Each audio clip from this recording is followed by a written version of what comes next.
بسم الله الرحمن الرحيم. الحمد لله رب العالمين، أفضل الصلاة وأتم التسليم على سيدنا ونبينا وحبيبنا وقرة أعيننا ومولانا سيدنا محمد إمام الأنبياء والمرسلين، وعلى آله الطيبين الطاهرين وأصحابه المهتدين والتابعين لهم بإحسان إلى يوم الدين. وبعد، نوينا التعلم والتعليم والتذكر والتذكير والنفع والانتفاع والإفادة والاستفادة والحث على التمسك بكتاب الله وسنة رسوله صلى الله عليه وسلم، والدعاء إلى الهدى والدلالة على الخير ابتغاء وجه الله وقربه ومرضاته وثوابه سبحانه وتعالى. اللهم انفعنا بما علمتنا وعلمنا ما ينفعنا. اللهم ربنا اشرح لي صدري ويسر لي أمري واحلل عقدة من لساني يفقه قولي. وبعد، فيقول المصنف رحمه الله تعالى ونفعنا به وبعلومه وبعلوم سائر الصالحين في الدارين آمين، من كتاب أو من رسالة آداب سلوك المريد. يقول شيخنا الإمام الحداد: فصل: وعلى المريد أن يجتهد في كف جوارحه عن المعاصي والآثام، ولا يحرك شيئا منها إلا في طاعة، ولا يعمل بها إلا شيئا يعود عليه نفعه في الآخرة، وليبالغ في حفظ اللسان، فإن جرمه صغير وجرمه كبير، فليكفه عن الكذب والغيبة وسائر الكلام المحظور، وليحترز من الكلام الفاحش ومن الخوض فيما لا يعنيه، وإن لم يكن محرما فإنه يقسي القلب ويكون فيه ضياع الوقت. بل ينبغي للمريد أن لا يحرك لسانه إلا بتلاوة أو ذكر أو نصح لمسلم أو أمر بمعروف أو نهي عن منكر أو شيء من حاجات دنياه التي يستعين بها على أخراه. وقد قال عليه الصلاة والسلام: كل كلام ابن آدم عليه لا له إلا ذكر الله أو أمر بمعروف أو نهي عن منكر. واعلم أن السمع والبصر بابان مفتوحان إلى القلب، يصير إليه كل ما يدخل منهما، وكم من شيء يسمعه الإنسان أو يراه مما لا ينبغي يصل منه أثر إلى القلب تعسر إزالته عنه، فإن القلب سريع التأثر بكل ما يرد عليه، وإذا تأثر بشيء يعسر محوه عنه. فليكن المريد حريصا على حفظ سمعه وبصره، مجتهدا في كف جميع جوارحه عن الآثام والفضول، وليحذر من النظر بعين الاستحسان إلى زهرة الحياة الدنيا وزينتها، فإن ظاهرها فتنة وباطنها عبرة، والعين تنظر إلى ظاهر فتنتها والقلب ينظر إلى باطن عبرتها. وكم من مريد نظر إلى شيء من زخارف الدنيا فمال بقلبه إلى محبتها والسعي في جمعها وعمارتها. فينبغي لك أيها المريد أن تغض بصرك عن جميع الكائنات، ولا تنظر إلى شيء منها إلا على قصد الاعتبار، ومعناه أن تذكر عند النظر إليها أنها تفنى وتذهب، وأنها قد كانت من قبل معدومة، وأنه كم نظر إليها أحد من الآدميين فذهب وبقيت هي، وكم توارثها خلف عن سلف.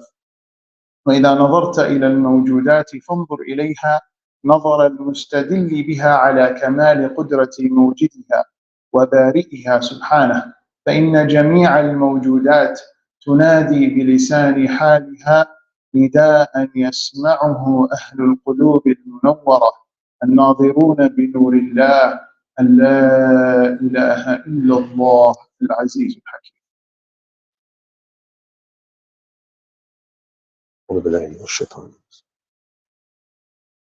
Chapter 4. Guarding the senses against transgressions and against being deceived by this world. A disciple should strive to restrain his senses and limbs from transgressions and sins, only using them in obedience, and only in those things that would benefit him in the hereafter. He should take great care to guard his tongue, for its size is small, but its crimes are great. Let him prevent it from lying, backbiting, and other forms of forbidden speech. Let him beware of lewdness and from delving into what doesn't concern him, even if it is not forbidden as such, for it hardens the heart and it wastes time.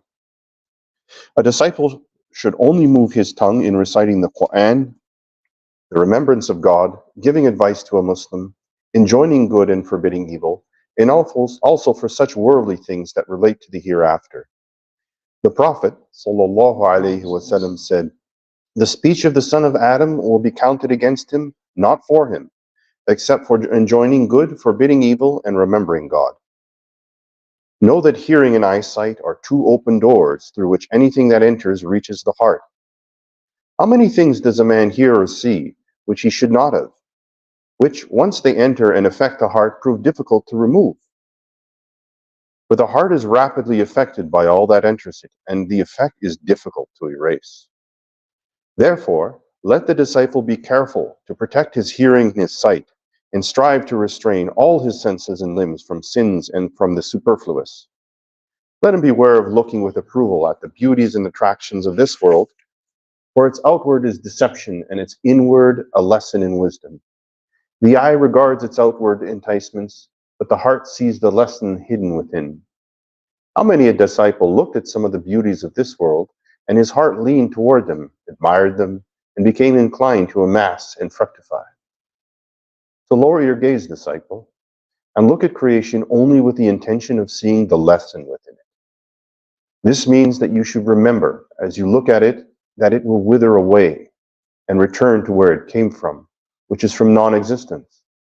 Then it has been gazed upon by countless people who are now gone, while it still remains, to be bequeathed by each generation, to be passed on by each generation to the next. Look at creatures with an eye that sees them as evidence of their designer and creator's perfect power, transcended is he. Every creation says with the tongue of its state, "There is no God other than God, la ilaha illallah, the august, the wise."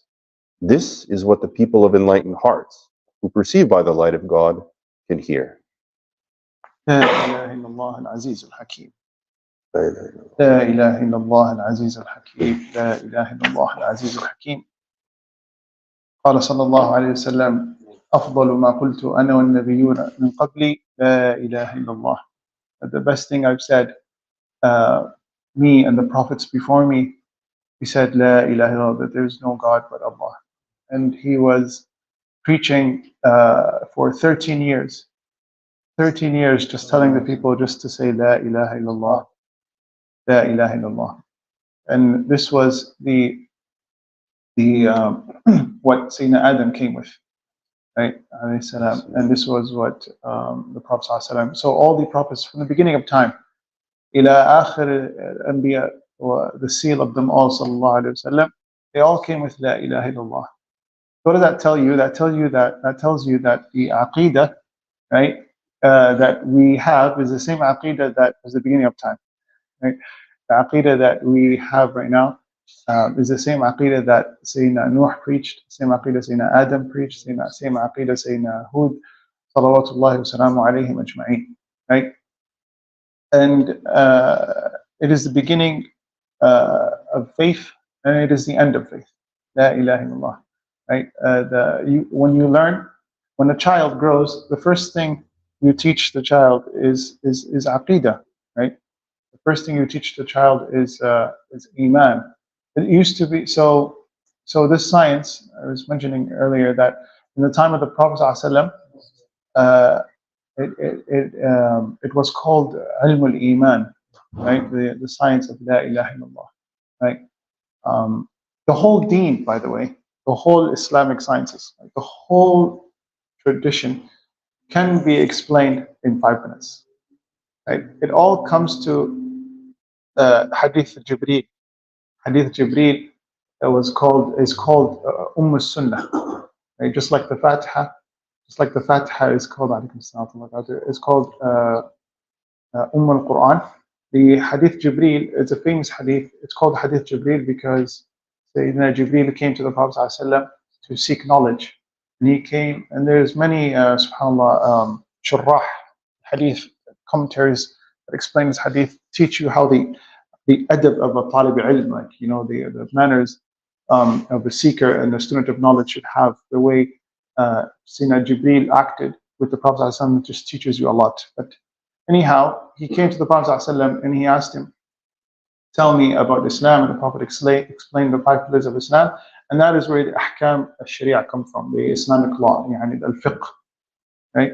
Fiqh is all about how to pray, how to fast, how to do hajj, how to give zakah, right? And then you have al-mu'amalat. So you have in fiqh two sections. You have al-ibadat, and then you have al-mu'amalat, how to do transactions.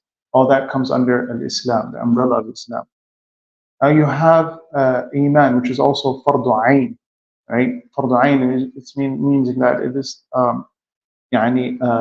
mandatory and an obligation for each and every single individual to know what is the haqq for our Lord, what is the haqq for our prophets, salawatullahi wa salam alayhim, what is impossible for them to have, what is jaiz, permissible.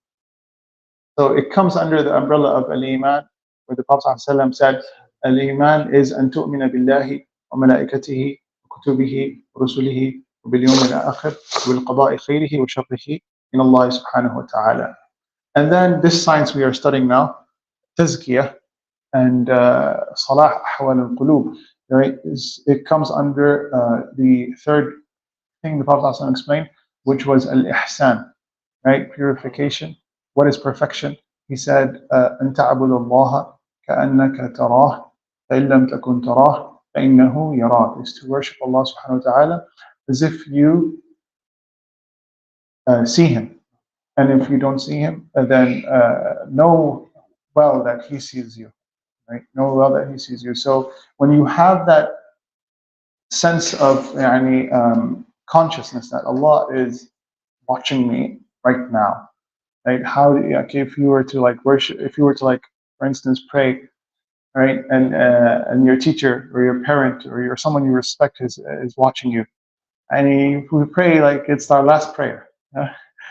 So when you have that consciousness that Allah subhanahu wa ta'ala is watching you, right, even if there's nobody else, right, He is always present, right? He is always present. He is never absent. So when you have that in all your daily basis, I come here because Allah is watching me and because I want Him to be happy. I want to satisfy Him, right? The way I treat my children, I do this because Allah is watching me, right? The way how I work, even if nobody's there, if my boss is there, my coworker, Allah is watching me, right? Sahal, Sayyidina Sahal bin Abdullah Tustari, when he was a young child, he said that, and he is one of the saints of this ummah, Ahad Rijal al-Qushayriya, Risalat al-Qushayriya. He says that when I was a young child, very young child, Khali, my uncle, right, told me, he told me a simple dhikr, simple type of remembrance, to say Allahu nadhiri, Allahu shahidi, Allahu muttali'un alayya, right? Say that Allah is watching me, Allah is my witness, and Allah is with me. Allahu shahidi, Allahu nadhiri, Allahu muttali'un alayya. Allah is watching me carefully. And to say that 3 times before he goes to bed. And he went on for a while, and then he said to increase it to 6. And he would say it 6 times before he goes to bed. Allahu shahidi, Allahu nadhiri, Allahu ma'i, Allah is with me, Allah sees me, Allah is my witness. Allah is with me, Allah sees me, Allah is my witness. It was a kid, it was a child. And he would see his uncle do tahajjud, right? Tahajjud is doing your, so Qiyamul Layl, we have something called the Qiyamul Layl, and then we have something called tahajjud. What is the difference between Qiyamul Layl is waking up, is worshipping Allah subhanahu wa ta'ala at night. And tahajjud is also worshipping Allah subhanahu wa ta'ala at night. Although tahajjud is worshipping Allah subhanahu wa ta'ala at night after you slept, so you wake up, basically. That is tahajjud. And Qiyamul Layl is, there was no sleep before it. So you were awake from Salat al-Isha until Fajr. And tahajjud is better because it's harder on the ego. right? You're already asleep, you have to wake up. Whereas when you're already awake, it's easier, right? So tahajjud is better. He would see his uncle do tahajjud, right? And the uncle would wake him up actually, which is something that scholars would do. They would wake up their children, even when they're young, right? Our teacher, Habib Umar, says, wake up the children before Fajr, even 30 minutes before Fajr, and let them even play if they want to, right? So that they can have that habit of waking up and knowing, coming to the acknowledgement that this is not a time to sleep, right? And so they would wake their children up and let them play rather than sleeping, right? And so they can get a habit of it. And then when they grow up, then it's easier for them to, because why do we order our children to pray? The Prophet ﷺ says in the hadith, sallallahu alayhi wa sallam, مُرُّوا أَوْلَادَكُمُ الصَّلَاةَ لِسَبْعٍ, right? Order them and command them to pray at the age of 7, right? وَضْرِبُوهُمْ عَلَى تَرْكِهَا لِعَشْرٍ, and then give them a sort of punishment when they miss it at the age of 10, right? So he says, sallallahu alaihi wasallam, muru awladukum, like command your children and order them to pray at the age of 7. That means that they've already been praying before the age of 7, the age of 5, at the age of 6. Why? Because how can you command someone to do something that they don't know, right? You can't tell someone to do something. They have no, they don't know what to do. You can't command them to do something they don't know, right? So you've taught them before the age where they are, where it's mandatory for them to pray. It's mandatory. When the father tells a child to pray, that becomes now a wajib. Why? Because birr al-walidain is wajib. So now, if your mother tells you to get me a cup of water, getting that cup of water is mubah, but when she tells you to do it, it becomes a wajib. Now, if you don't do it, you get a sin. So it's like a fault, right? So for children, if their parents tell them to pray, start praying, and they're at 7, now it's for them, it's wajib. But it's not wajib taklif, it's a wajib because their parents told them to pray, right? Now, if they don't pray, essentially they don't get a sin. Why? Because they're not mukallafin yet, right? They're not, they haven't reached adulthood. It's al-bulugh, yes. But because it becomes accustomed to them, it's easier for them to pray when they grow up, because this is what they're going to do for the rest of their life, right? This is what they're going to do for the rest of their life. That is why, when the question is asked, why is Jannah forever and hellfire is forever, right? Whereas the Muslim, he's only worshipped Allah subhanahu wa ta'ala for what, 60, 70 years, let's say 80, even 100 years, right? 100 years he's worshipped Allah subhanahu wa ta'ala. He doesn't deserve Jannah for the rest, abad al-abadeen, forever. And same thing goes to the mushrik, right? The disbeliever that disbelieved in Allah subhanahu wa ta'ala for 60, 70 years. Why does he get hellfire for forever? Yeah, that doesn't sound like a just God. He just, even kufr, let's say kufr. He did kufr for, that's the greatest sin, right? He did it for 60, 70 years, and then he's in hellfire forever. It's because it all comes back to the heart at the end of the day and the intention. If the Muslim was to live forever, he would be a Muslim forever, right? And I mean, it's the nature of this life to live for 60, 70 years. But if you had 1,000 years in your life, you would have worshipped Allah subhanahu wa ta'ala for 1,000 years. But you deserve Jannah forever. And same thing with the mushrik. If he was to live for 1,000 years, he would disbelieve in Allah for 1,000 years, right? So, salah al-qalb. And this is the objection, right, of these lessons, is that we don't come here and then leave the way we came, right? We want to benefit, we want to clean our hearts, right? And this is a sabab. This is a sabab, because the words that Imam al-Haddad uses here, obviously he wrote this book with a sincere heart. Right? He wrote this book, and the scholars, the righteous, they've done. That is why it still remains. 300 years ago, over 300 years ago, and we're reading it today. Right? The barakah and the acceptance that Allah put in it. He says, وَعَلَى الْمُرِيدِ أَنْ يَجْتَهِدَ فِي كَفِّ جَوَارِحِهِ عَنِ الْمَعَاصِي وَالْآثَامِ. He said it's obligatory on the murid. The murid is someone that seeker, right? He's seeking Allah subhanahu wa ta'ala to exaggerate in avoiding sins, whether they are to do with the limbs or the heart, right? So this applies on a normal Muslim, let alone a murid, right? A normal, common Muslim, has to avoid sins, because you will only hurt yourself. Right? ظلمت وما إلا لنفسك يا فتى ظلمت وظلم النفس من أقبح الظلم. Right?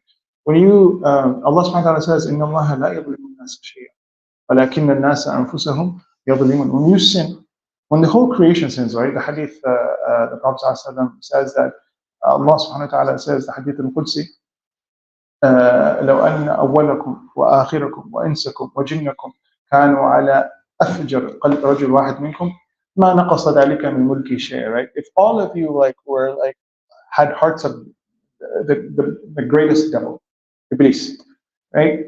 It wouldn't harm me, right? It wouldn't harm me. It wouldn't decrease anything of my kingdom. And if you were all good, it wouldn't benefit me.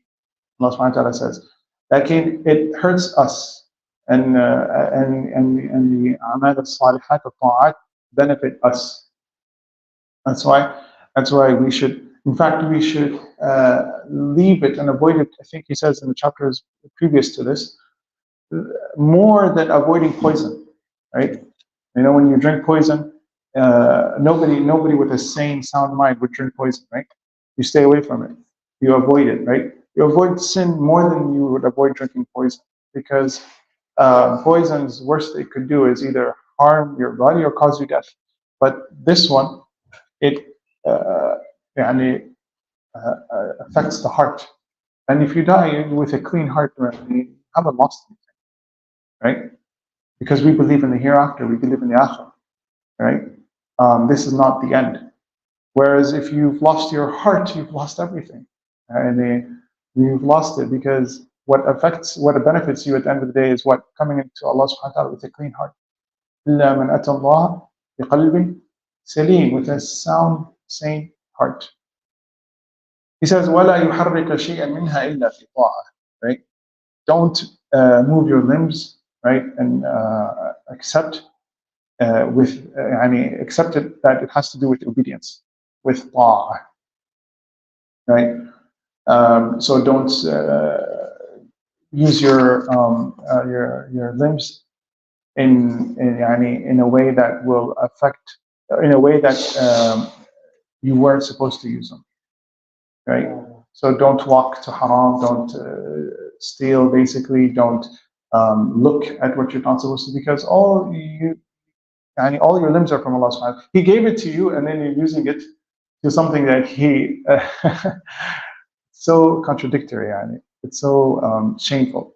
He gave them to you, and then how many people there don't have eyes? Allah gave you good eyesight.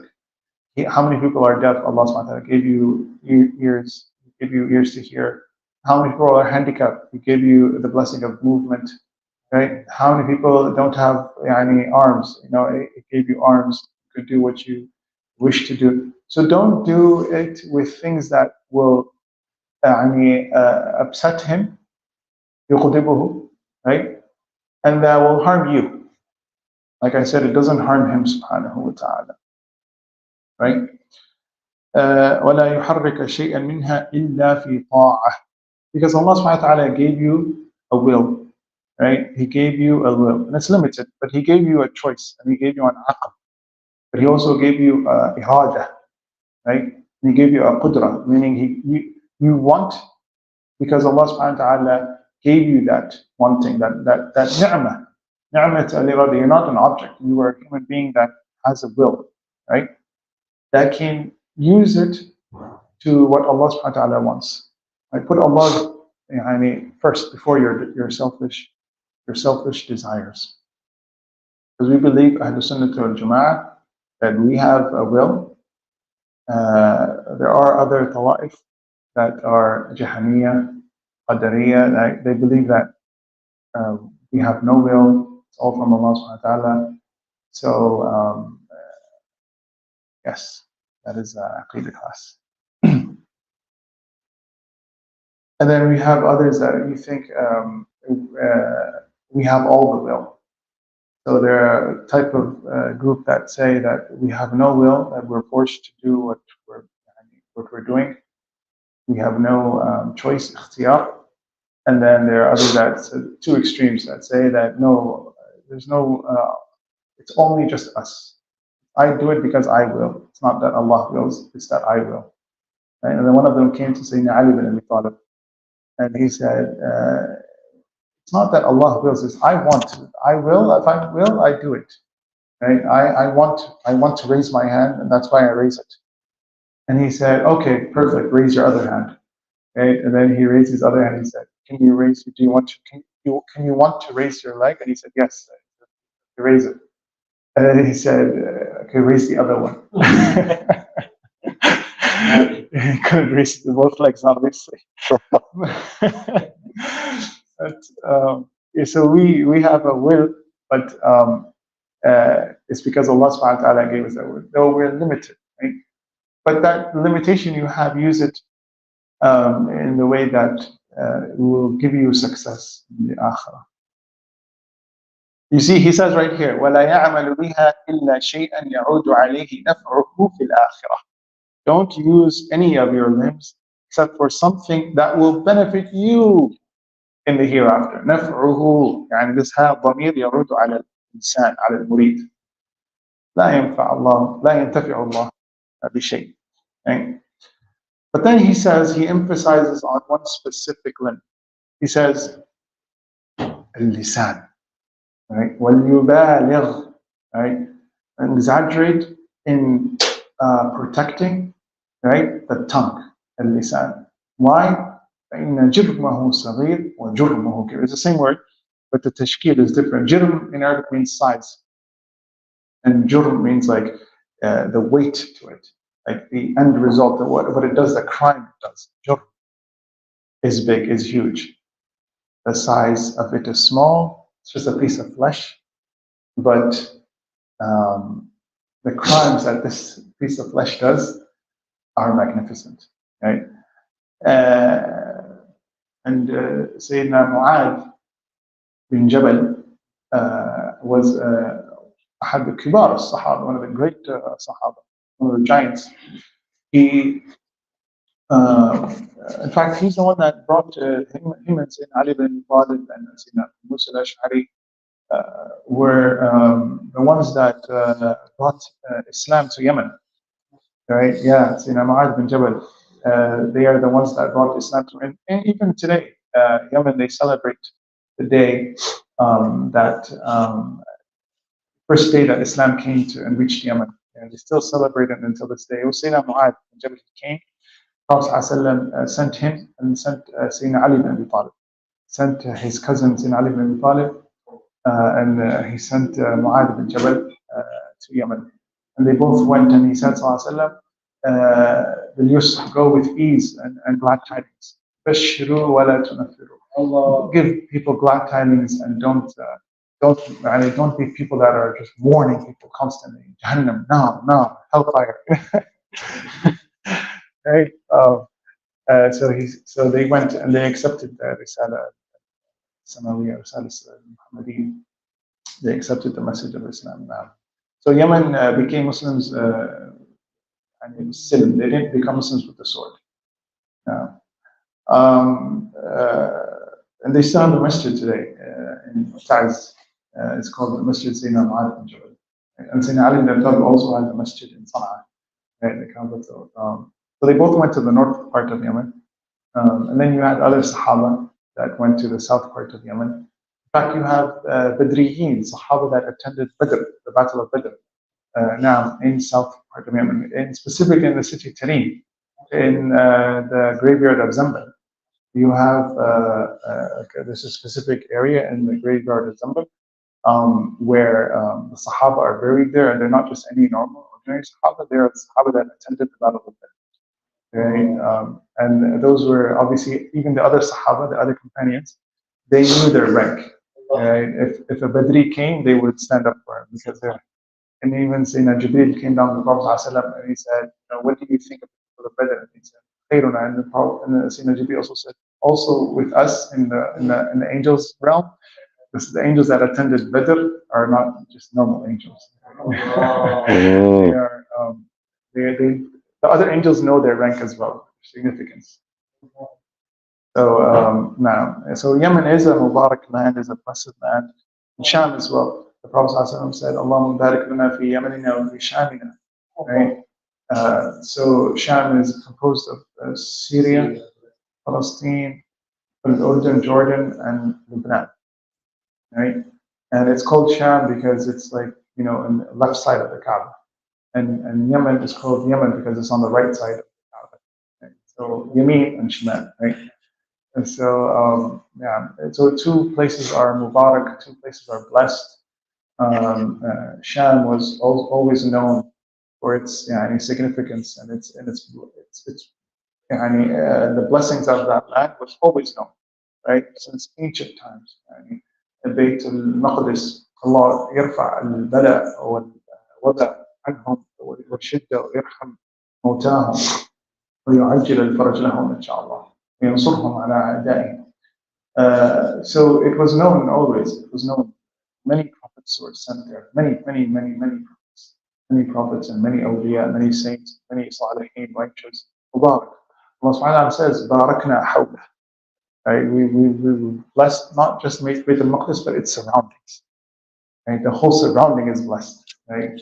They say in Bayt just the surroundings of Masjid al-Aqsa, أكثر من 70 نبي. Like there's more than 70 prophets are buried there. Right? Including Sayyidina Ibrahim, Sayyidina Zakaria, many prophets were buried there. Sayyidina Musa, they were all buried, and they're all buried surroundings of Bayt al-Maqdis. Even in the Kaaba, by the way, yes, in the Kaaba, like where people do tawaf, there are many prophets that are buried there. But we don't know, so just walk around there with adab. In the Kaaba itself, that Saha, there are many prophets, Salihin, that are buried there. So he says, وَلِبَالَ فِي حِفْظِ اللِّسَانِ فَإِنَّ جَوْ Yes, Sayyidina Mu'adh bin Jabal, one of the great Sahaba, he said, Ya Rasulullah, the tongue?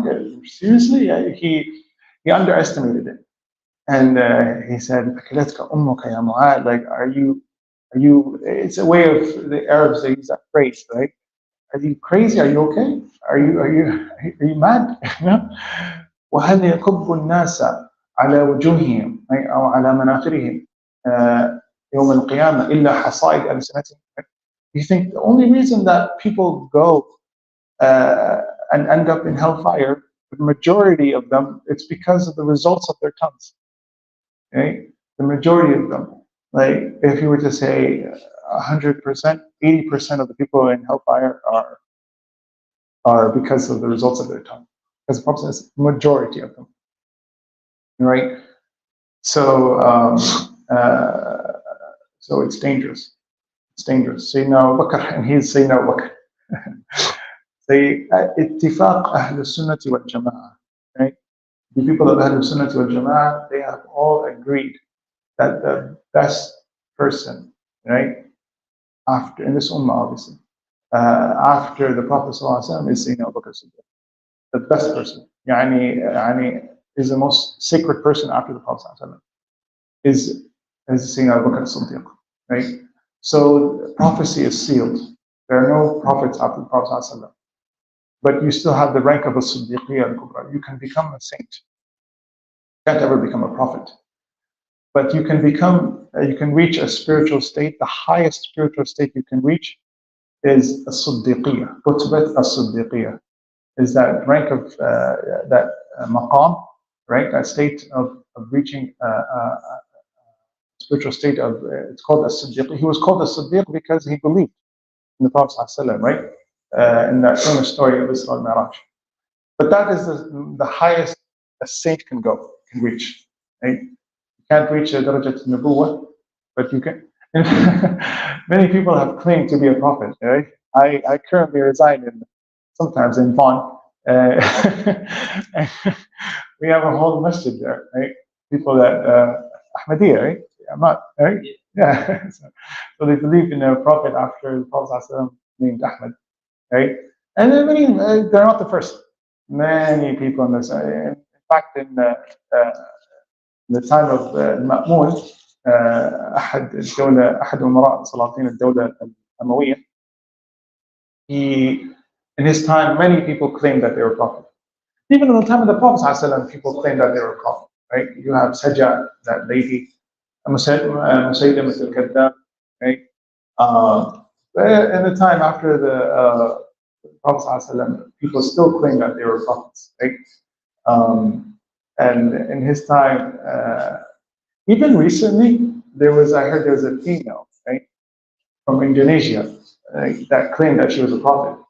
And when they asked her why or how, the Prophet ﷺ says, "La nabiyya ba'di," right? There's no prophet after me. She said, "Yes, صدق Rasulullah. He's told the truth." He didn't say, "La nabiyyata ba'di." He said, "La nabiyya ba'di," right? And so, and there's another one, I believe, from Bangladesh, that claimed that he was a prophet. And then he said, in fact, the Prophet ﷺ gave glad tidings about my coming. They said, how? He said, La nabiyya ba'di. My name is La. He said, La nabiyya ba'di. There's no prophet after me. Like, no prophet after me too. There's no is a prophet after me. Right? Oh, yeah. So there are funny stories, actually. Very funny. There's a book. It's called Fara'id quite Arab. There's a whole chapter that many da'an nubuwwah. Right? There's a whole chapter of those that claim they were prophets. Right? And yeah, if you wanna have a giggle, you can read it. Yes. So I heard that he's doing dua. Yes. ربي لا تؤاخذني فيما يقولون نعم. واجعلني خيرا مما يظنون. نعم. Yes. Yes. ولا تؤاخذني بما لا يعلمون. بما لا يعلمون. Yes. So whatever we will say is beyond and above, because واجعلني خيرا مما يظنون. Exactly. That maqam, you know, because it's always elevating. They're always elevating. Sorry, they're always elevating spiritually. You know, levels after levels. They're always escalating up. So what the Shaykh said is that Sayyidina Abu Bakr, whenever they would praise him, the Sahaba, whenever they would praise him, he would say this famous dua. It's profound, and it's a good dua. You should say it whenever someone. So my scholars have taught me that whenever you are praised, always say Ameen. Right? Take it as a dua. Right? They say, "Oh, Shaykh came today. He is an Imam. He is a Hafid. He is a Qari." Ameen. Allah yaj'alna, you know, حقيقة الحفاظ. Allah yaj'alna, you know, the real Imams, right? And so Sayyidina Abu Bakr would say, Allahumma rabbi ij'alni khayran mimma yadhunnun, right? Make me better than what they think of me, right? ولا تؤاخذني بما يقولون, and don't hold me accountable for what they say. Right? Someone praises you, right? And then you come in the day of judgment, and Allah says, because there's a famous hadith, right? Those three people that Allah will punish. One of them is a hafid, right? And he's a hafid, and the other one is a shaheed, a martyr, right? And a martyr. Why? And the other one is a scholar, actually, a alim, right? And why are they punished? They were punished because people say that you are a hafiz. People say that you are a scholar. People say that you are a mujahid, shaheed, right? And then you will be held, you will be resurrected, and then Allah subhanahu wa ta'ala will say, you have become a scholar, right? You have become a hafiz, like a person that's memorized the entire Quran. You have become a martyr. You became so that people wanted you became because people wanted.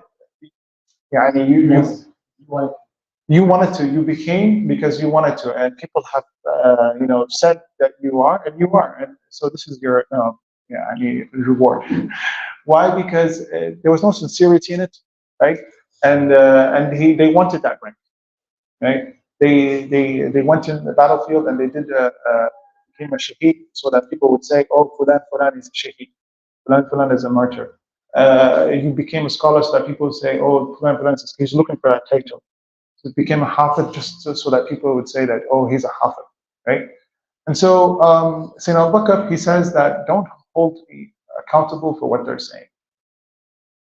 And forgive me of the sins that they don't know. What sins does Sayyidina Abu Bakr have, right? But he's like, and he's the one that's saying that even if I enter Jannah, if I have one leg in Jannah, right? I'm already there, halfway, actually more than half. Actually, you're already there. He says, I'm still fearing that having a bad ending, right? Right. So what do you think of that maqam? It's always elevating. However good we think, it's always higher. It's always better, right? So yeah, so that maqam is like you say that Fulan he's reached the Siddiqiyya al-Kubra, but you don't say Fulan he's reached the Nubuwwah, right? Right? Yeah, you don't say Fulan because Sayyidina Muhammad is the seal of all prophets. He's the Khatam al-Anbiya wal-Mursaleen. Right? The man actually came, and I concluded this. This was the funniest of them all. He came to Ma'mun, and he claimed that he was a prophet. And so Ma'mun said, every prophet had a miracle, right? What's your miracle? Right? And he said, my miracle is that I know the unseen. I know what you're thinking about. I know what's in your heart right now. And Ma'mun said, what's in my heart right now? And he said, I know that you think I'm a liar. He says, Sadaqta. But Sayyidina Muhammad sallallahu alayhi wa sallam is Khatam al-Anbiya wal-Mursaleen. فَلْيَكُفَّهُ عَنِ الْكَذِبِ وَالْغِيبَةِ وَسَائِرِ. He is Sayyidina Abu Bakr, and he is Sayyidina Abu Bakr. He would put a stone in his mouth so that he wouldn't talk, except dhikr. Only time when it's time for dhikr. He'd put a stone in his mouth to keep him quiet. Because they say that if talking was made out of silver, silence would be made out of gold. Or if talking was equivalent to silver, silence would be equivalent to gold, right? Because true, you might say something good, you might say something right? You might get rewarded for it, you might get praised for it, but you might not. So, but you will never regret being silent, right? Unless, like, obviously, in circumstances, scenarios where you had to say something and then you didn't say it, and because of that, damage was caused. But in general, you might regret talking, even if it's good. Even saying something good, you might regret it later on, right? But you will never regret not talking, right? So, هذه أحوال الكبار. These are the Sayyidina Muhammad, Sayyidina Bakr, Sayyidina Umar, the Sahaba al-Kubar al-Salihin. Until this day, they think twice before they speak. Okay? They say the tongue has two sets of guards, the lips and the teeth. Right? Close your mouth. And if you open your mouth, your teeth are still, sealed. Why? Because how dangerous it is, right? And you have one tongue or one mouth, right, and 2 ears, so that you can hear and listen more than you speak, right? So because everything is detailed, everything is written, everything is saved, right, to the cloud, the malaika's cloud. Right? Look at it, Yeah. everything's saved. They will come in the day of judgment and say, هذا الكتاب لا يغادر صغيرة ولا كبيرة إلا أحصاها. What is this? Like, everything is detailed, right? Right? So الكهف, they will astonishing. What, you didn't even leave that little small thing, right? So yeah, everything is saved. فليكفه عن الكذب والغيبة وسائر الكلام. But then he specifically mentions these sins, right? Al-kadhib, to lie, right? Because you don't lie using your hand, you don't lie using your foot, you lie using your tongue. So he says, beware, don't use your tongue to lie, right? Al-kadhib, lying, is one of the sins that, since the beginning of time until the end of time, it was always haram.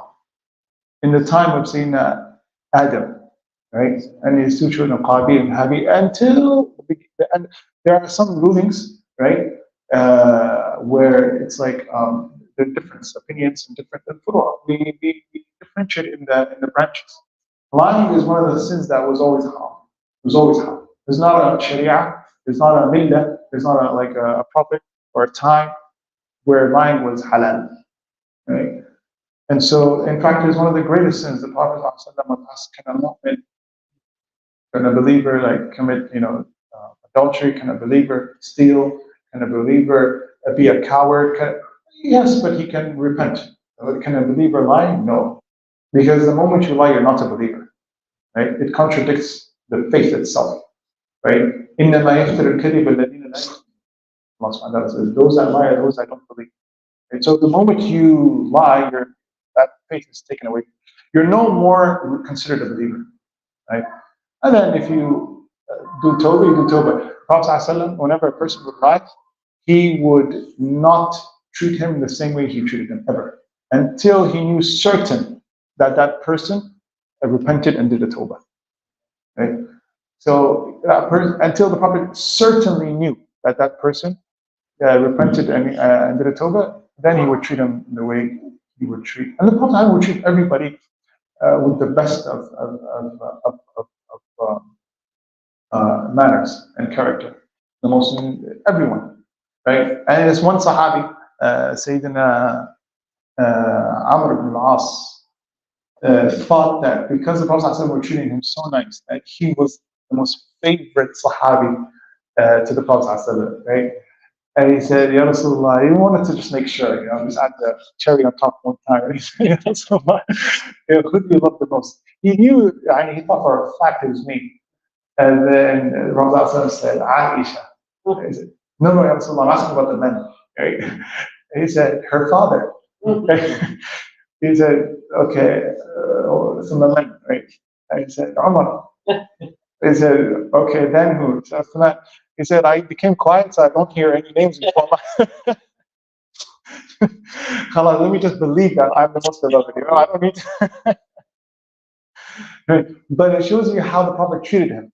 Right? Treated everything. He said, Mundu an aslamtu, since the day I converted, I became a Muslim. Right?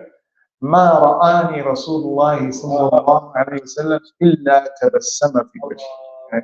Since the day I converted, I have never seen the Prophet ﷺ, or I've never faced him unless that he smiled to my face. Right? Every day. And the Prophet had problems. The Prophet had, troubles to deal with. He had the whole ummah, concern of the ummah, right?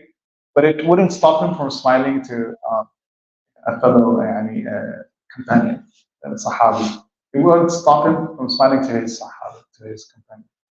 Right? Nowadays, we just have a little concern, a little problem at work, some debt. كأنه مصائب الدنيا. Right? Prophet he had the most concern, the most ham. Like in the Sahaba, they when they describe him, they say he was always smiling. Right? He was always smiling, sallallahu alayhi wa sallam. فَلْيَكُفَّهُمْ عَنِ الْكَذِبِ, right? To stop, so avoid lying. Right? So what is lying? Lying is al-ikhbar بِخِلَافِ الْوَاقِعِ, is to tell what is opposed to the truth, what is opposed to the reality. That is lying. Lying is when you're telling something that contradicts the reality. right? Sidq is al-ikhbar bil-waqa'. That is the opposite of kadhib. Is sidq, is telling what's the reality, telling the reality. So scholars do say though, right, and I don't know if I should say this, but al-ikhbar bi-ba'd al-waqi' sidq, right? Telling a portion of the truth is still truth, right? So if I had 10 apples, for example, right, and someone asks me how many apples I have, I say I have 2 apples. I haven't lied. I do have 2 apples, right? So telling a portion of the truth.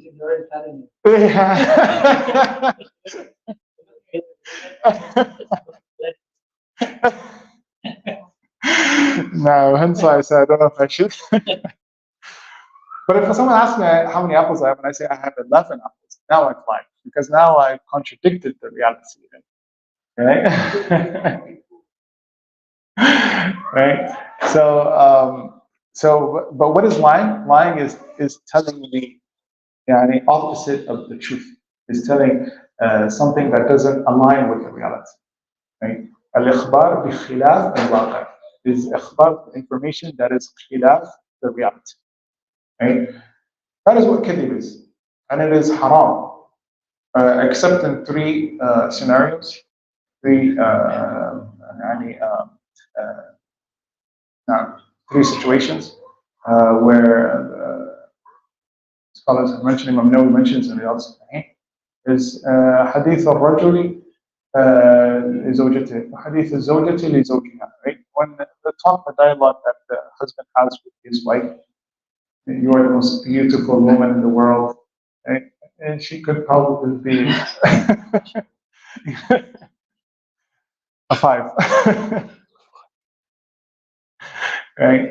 And same thing for her. Right? You are the most handsome man in the world, right? It's halal. And in the battlefield, right? When it comes to wars, right? In fact, it happened in the seerah of the Prophet. They asked him. A group of men came across the Prophet, and it was a time of Ghazwat Badr al-Kubra. And spies came and they said, "Man al-Qawm." They came to the Prophet and they said, "Min ayna antum?" Right? Where are you from? Right? And he said, "Nahnu min Ma." Right? So they thought there was a tribe, Bani Ma. Right? Like Bani Hashim, Bani Muttalib, Bani Ma. So, and he meant we are from water. Essentially, we are from teen, clay and water, right? Because it was time of war, and they go, so Quraysh, they came here, Muhammad sallallahu alaihi wasallam, these people are here, so they didn't want, because information is valuable at times. How did they conquer Mecca? You know how they conquered Mecca? The Prophet the Ghazwat of Mecca. He made a dua, a significant dua. Allahumma, don't let our plans reach Mecca, reach Quraysh. And that's how it happened. The Sahaba, they came, were 120,000 surrounded Mecca, and they surprised the people of, they surprised them. That's how they easily Fathu Mecca. Now, and the last one is to sulh, al-islah bain al-nas. When you are 2 people have a fight, beef, and you go to person A and you say, "Have you heard person B wants to come to you, and they really want, they just don't know how, but they regret it and they feel so bad about it, and they've constantly spoken to me, etc., etc." And then you go to person B. Person A wants to come to you and he wants to apologize. You will fix them. Islah bain al-nas. Al-ghiba. Al-ghiba, what is ghiba? Ghiba is backbiting, right? Ghiba is backbiting. It's saying stuff behind a person's back, even if it's the truth. Now, if it's a lie, it's even worse. You've lied and you've backbited. It's bohtan. That's now called bohtan, right?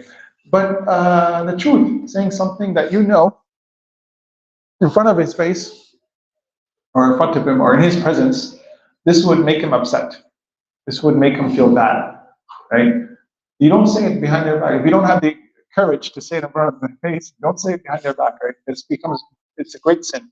And you obviously use it, or use your tongue saying it. Like you don't say ghiba, don't backbite. And Imam Ghazali says, فَاكِهَةُ الْمَجْلِسِ. Okay? The ghiba is the fruit of, the backbiting is the fruit of gatherings. When people gather, what do? The majority of people, when they gather, they backbite other people, right? Because that you're chit-chatting, gossiping, right? You're gossiping. And that's when they sit there, what's the gossip today, right? What do they begin? You know what you're doing when you're backbiting? You are giving the person you're backbiting your ajr, your hasanat, your hard worked deeds. You're just easily throwing it away to the person.